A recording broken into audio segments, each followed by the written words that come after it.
അച്ഛോ അച്ഛോ ഒന്ന് നിർത്ത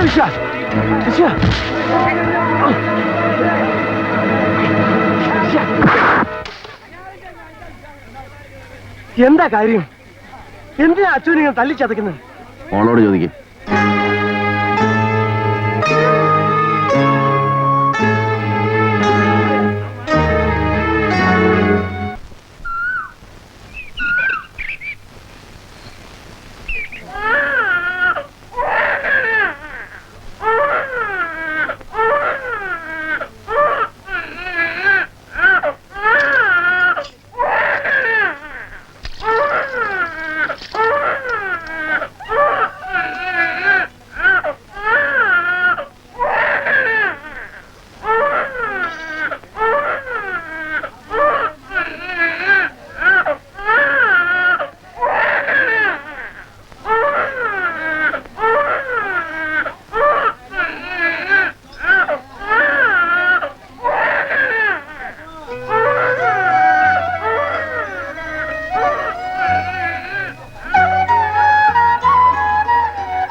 രാത്രി മുഴുവൻ കൊച്ചു ഉറക്കി കാണില്ല. പാവം കുഞ്ഞുമോൾ നല്ല ഉറക്കം. ഉറങ്ങിക്കോട്ടെ. വിശ്വത്ത, കുഞ്ഞുമോള് കല്യാണം കഴിച്ച് പോയി കഴിഞ്ഞാ പിന്നെ ആര് നോക്കി കൊച്ചിനെ?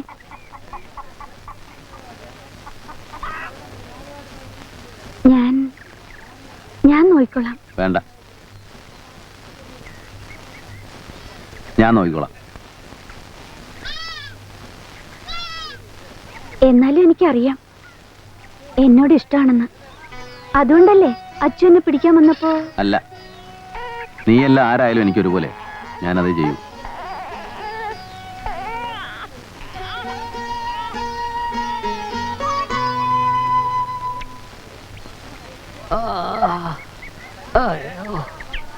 കർത്താവേ, 10-30 വടിയേ ആയുള്ളേ. അപ്പോഴേക്കും മൂർച്ച പോയേ.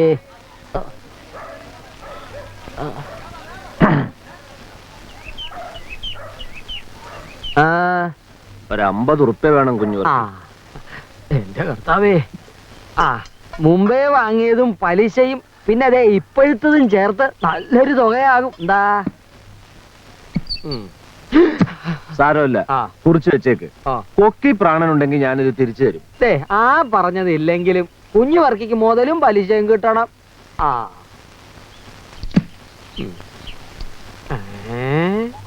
പഴയതാണേലും ഇതും ഒരു വാച്ചല്ലേ, ഇനി ഊരി തന്നാൽ ഈ കാട്ടിൽ കൂടെ ഉള്ള യാത്രക്കിടയില് അത് ഊർന്ന് വീണു പോകണ്ട. എന്റെ പെട്ടിയിലാവുമ്പം ഭദ്രമായിട്ടിരുന്നോളും. തരുന്ന പണത്തിന് ഒരു ഉറപ്പുമായി. ഇനി ഊരി തന്നേ. ഇനി തന്നേരേ, സമയം കളയല്ലേ. വേഗം നടക്കുന്നാണല്ലോ.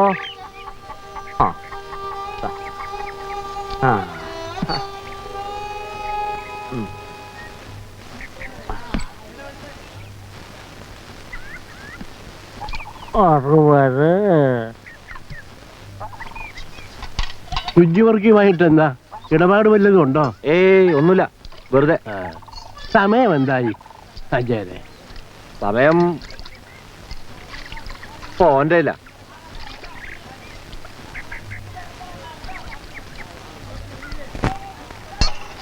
നിനക്ക് പാത്രമില്ലട മോനെ? പാത്രം വേണ്ട. തിന്നട മോനെ. ചേട്ടായി,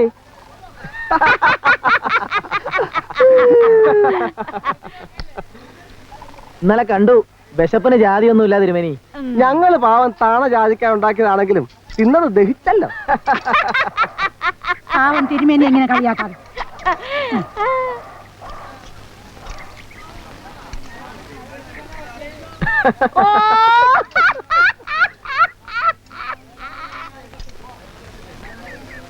ശുദ്ധിയും വൃത്തിയും നോക്കി എത്ര ദിവസം ആ മുണ്ട് മുറുക്കി കൊടുക്കുക. വയ്യാണ്ടായി. ഇതൊക്കെ വാങ്ങിക്കഴിക്കുന്നത് ഞങ്ങളും ഒക്കെ മനുഷ്യരല്ലേ തിരുമേനി? വൃത്തിയും ശുദ്ധിയും ഒക്കെ വേണ്ടത് പുറത്തല്ല തിരുമേനി, ഉള്ളിലാ.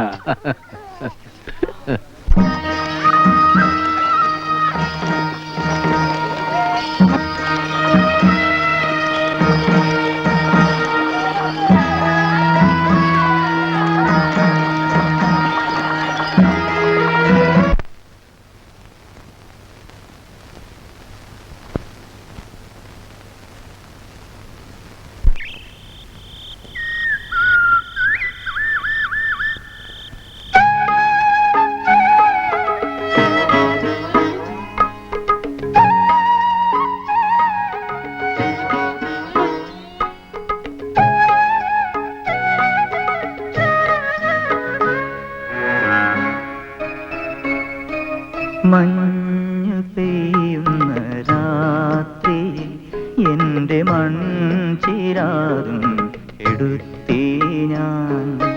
മഞ്ഞു പെയ്യുന്ന രാത്രിയിൽ എൻ്റെ മൺചിരാതും എടുത്തി ഞാൻ. അമ്മ കൈവിട്ട പിഞ്ചു പൈതലൊന്നെൻ മനസ്സിൽ കരഞ്ഞു, എൻ മനസ്സിൽ കരഞ്ഞു. മഞ്ഞു പെയ്യുന്ന രാത്രിയിൽ എൻ്റെ മൺചിരാതും എടുത്തി ഞാൻ.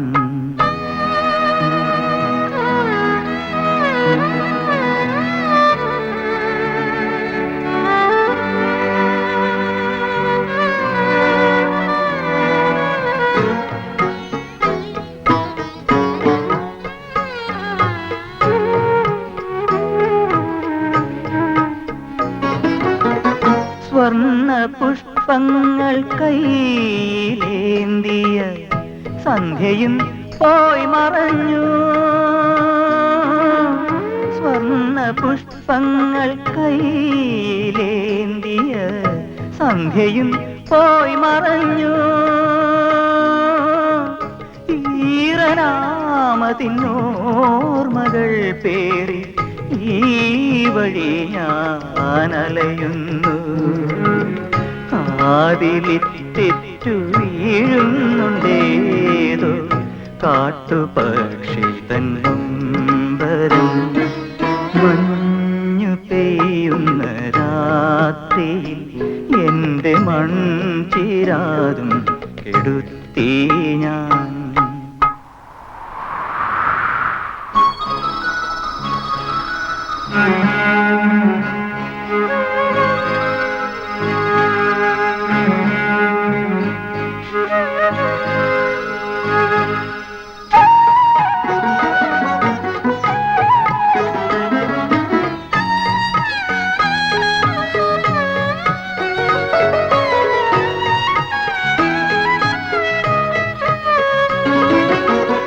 കണ്ണു ചിമ്മുന്ന താരകങ്ങളെ നിങ്ങളിൽ തിരയുന്നു ഞാൻ. കണ്ണു ചിമ്മുന്ന താരകങ്ങളെ നിങ്ങളിൽ തിരയുന്നു ഞാൻ. എന്നിൽ നിന്നും അകന്നൊരാ സ്നേഹ സുന്ദരമുഖ ഛായകൾ വേദനയോടെ വേർപിരിഞ്ഞാലും മാധുര്യ തൂമോർമകൾ. മഞ്ഞു പെയ്യുന്ന രാത്രി എൻ്റെ മൺചിരാതും എടുത്തി ഞാൻ. അമ്മ കൈവിട്ട പിഞ്ചു പൈതലൊന്നെൻ മനസ്സിൽ കരഞ്ഞുവോ, എൻ മനസ്സിൽ കരഞ്ഞുവോ. മഞ്ഞു പെയ്യുന്ന രാത്രി എൻ്റെ മൺചിരാതും കെടുത്തി ഞാൻ.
ആണുങ്ങൾ ഇടക്കിടന്ന് വരാകാതെ എന്റെ കൂടെ വാടി മറിയേ.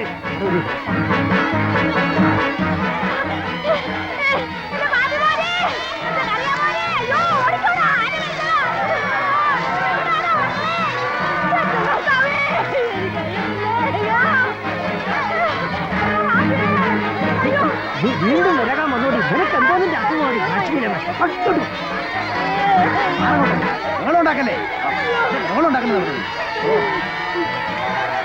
ആരും ബഹളമുണ്ടാക്കരുത്, മാറ്. ഒറ്റയാനല്ല, കൂട്ടമാണ്. അത് വെള്ളം കുടിക്കാൻ ഇറങ്ങിയായിരിക്കും. താനേ പോയിക്കോളും. ആരും പേടിക്കണ്ട, ആരും പരിപറിക്കണ്ട. പോങ്ങോട്ട് പോണം. താനെ പൊക്കോളും അത്രേ. ഇത്ര ഉറപ്പിച്ച് പറ, യവൻ പണ്ട് ആനക്കാരനായിരുന്നു. ആരെങ്കിലും ഒരു പാട്ടുണ്ടെന്നോ? ആ കൊണ്ടുവാ.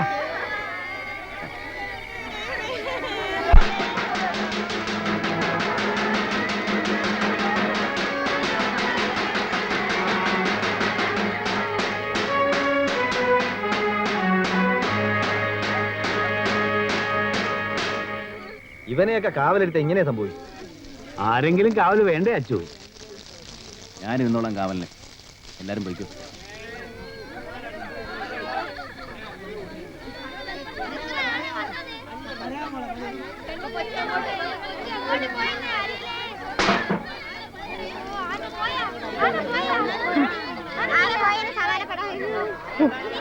ആ വിശ്വനാഥന്റെ മിടുക്കുകൊണ്ട് ആ രക്ഷപ്പെട്ടത്. അതേടി, വിശ്വനാഥന്റെ മിടുക്കുകൊണ്ടാ രക്ഷപ്പെട്ടത്. ആഹാ, ഉറങ്ങിയില്ലേ? നീ ഉറങ്ങാതെ ഞാൻ ഉറങ്ങും. കണ്ടില്ലേ പുറം ജാതിക്കാരനോടുള്ള ഒരു അലിവ്. എന്റെ കർത്താവേ, ഇവളുടെ പൂർവികന്മാര് വല്ല മാർക്കം കൂടി കൂട്ടത്തിലുള്ളതായിരിക്കും. ആളെങ്ങനെയൊക്കെ ആണെങ്കിലും ആ വിശ്വനാഥൻ കൂട്ടത്തിലുള്ളത് ഒരു ആശ്വാസമാണ്. വഴിക്ക് ഇങ്ങനെ ഒരു കൊച്ചു ഗ്രാമമുള്ളത് നന്നായി. അത്യാവശ്യം വേണ്ട സാധനങ്ങൾ ചൊരുക്കൂട്ടാൻ പറ്റിയല്ലോ. ഇനി അങ്ങ് എത്തുന്നത് വരെ മനുഷ്യവാസമുള്ള സ്ഥലങ്ങളേ ഇല്ല. കുഞ്ഞിന് കുറച്ച് പാല് വാങ്ങണം. ആ ആ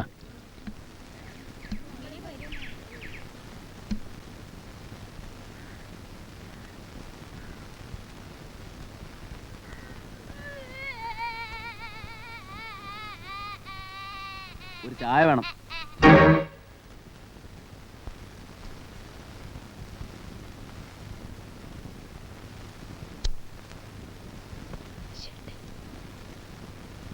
കുറച്ച് പാലും വേണം കൊണ്ടുപോവാൻ.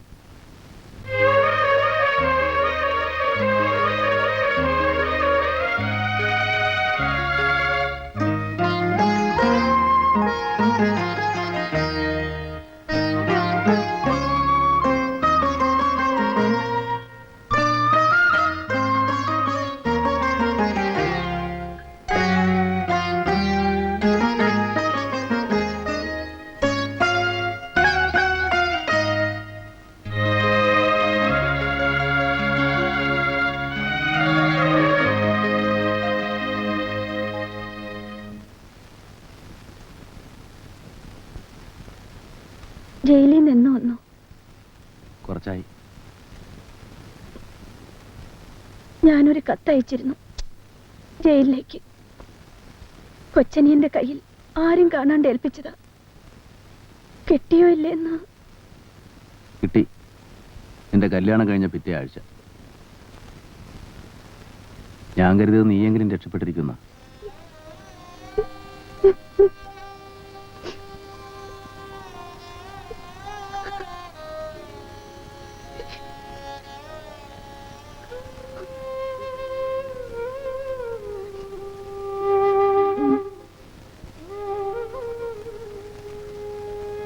അയാൾക്ക് എന്താ ജോലി?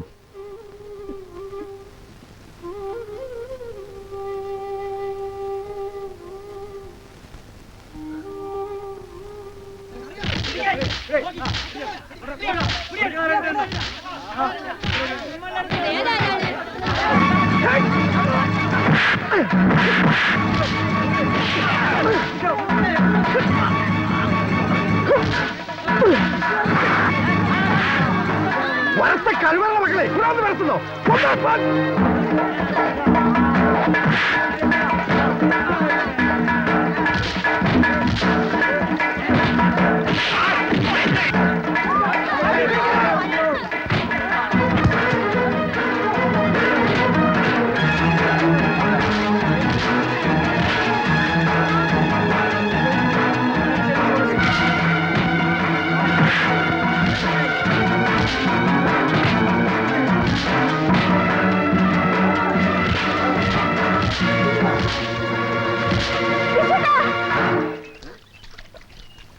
എടി ഇത് നമ്മുടെ ചെല്ലപ്പച്ചേട്ടന്റെ മോളല്ലേ? അയ്യോ നളിനി, ശോ അവക്ക് ഈ ഗതി വന്നല്ലോ എന്റെ ഈശ്വര. ഓഹോ, ഇവനാണല്ലോ ഇതിന്റെ പഴയ കാമുകൻ വിച്ചുവേട്ടൻ.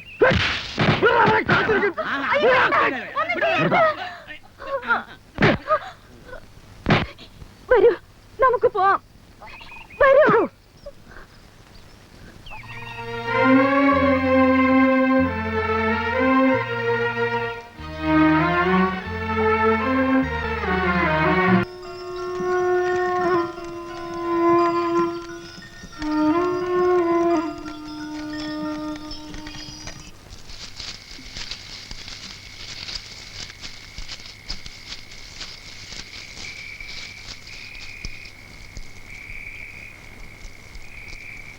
എങ്ങോട്ടടാ ഈ പന്നിയെ കൊണ്ട്? നാളെ മാപ്പിളാരുടെ വലിയ പെരുന്നാളല്ലേ. നിസ്കാരത്തിന് രാവിലെ പള്ളിയിലെത്തുമ്പോ എന്തെങ്കിലും ഒരു കണി വേണ്ടടാ. ഇതിനേക്കാൾ നല്ലൊരു കണി വേറെ എവിടെ കിട്ടും? അച്ചു, നീ തീ കൊണ്ട് കളിക്കരുത്. ഇനിയൊരു വെളിച്ചപ്പാടിനെ തല്ലാൻ മാപ്പിളമാരുടെ കൈ പൊന്തരുത്. അതിന് ബഷീർ എന്ത് പിഴച്ചു? വാറ്റുചാരായം കുടിച്ച് മുസ്ലിയാരുടെ മുറ്റത്ത് കയറി തുള്ളിയാൽ വെളിച്ചപ്പാടിനെ മാപ്പിളമാരല്ല ഹിന്ദുക്കൾ തന്നെ തല്ലു. വെളിച്ചപ്പാട് ഭഗവതി കയറി അമ്പലത്തിന്റെ നടയിലാ തുള്ളേണ്ടത്. അല്ലേലും നിനക്ക് കൂറും മാപ്പിള കുടിയിലാണല്ലോ. അച്ചു വേണ്ട, മാറടാ. ഞങ്ങള് തന്തയ്ക്ക് പറഞ്ഞ ഹിന്ദുക്കളുണ്ട് ഇവിടെ. വരടാ. വേണ്ട അച്ചു, അത് ഞങ്ങൾ പോയിക്കോളാം, നീ പോ. എടാ, നാളെ അമ്പലത്തിന്റെ മുറ്റത്ത് അവരൊരു പശുവിന്റെ തലയെടുത്തിട്ടാ നമ്മൾ സഹിക്കുവോ? ഇന്ന് വെളിച്ചപ്പാടിനെ തല്ലിയവര് നാളെ അതും ചെയ്യും. അത് തടയണം. അതിനിതേ ഉള്ളു വഴി. നീ മാറി. വേണ്ട അച്ചു.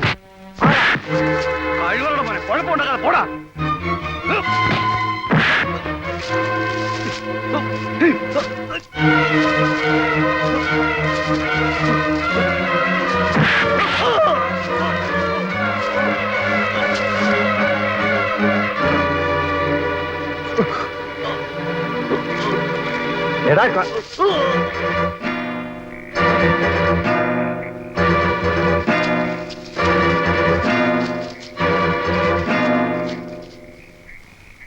എന്റെ ദൈവമേ, പന്നിയുടെ ശവം മുസ്ലിം പള്ളിയുടെ മുറ്റത്ത് കൊണ്ടുവന്നിടുക.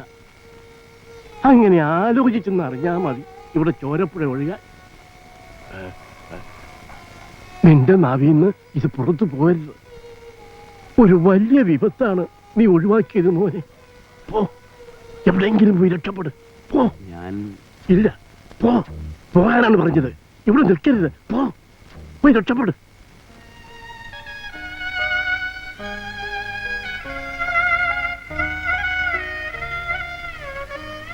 വീട്ടുകാർ മുഴുവൻ എതിർത്തിട്ടും ഞാൻ പിടിച്ചു നിന്നു. എല്ലാം സഹിച്ചു. എന്നിട്ടൊടുക്കം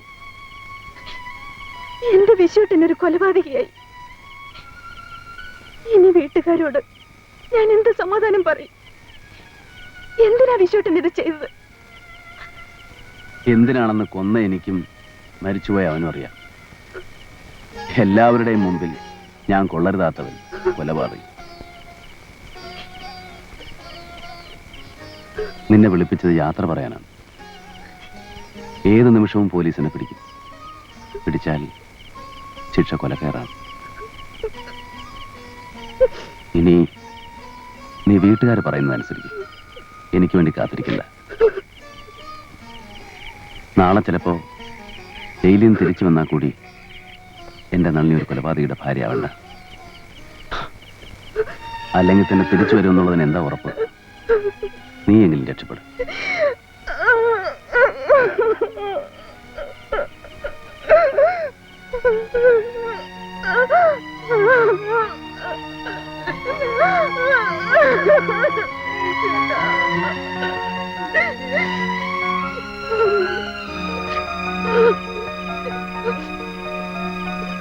Oh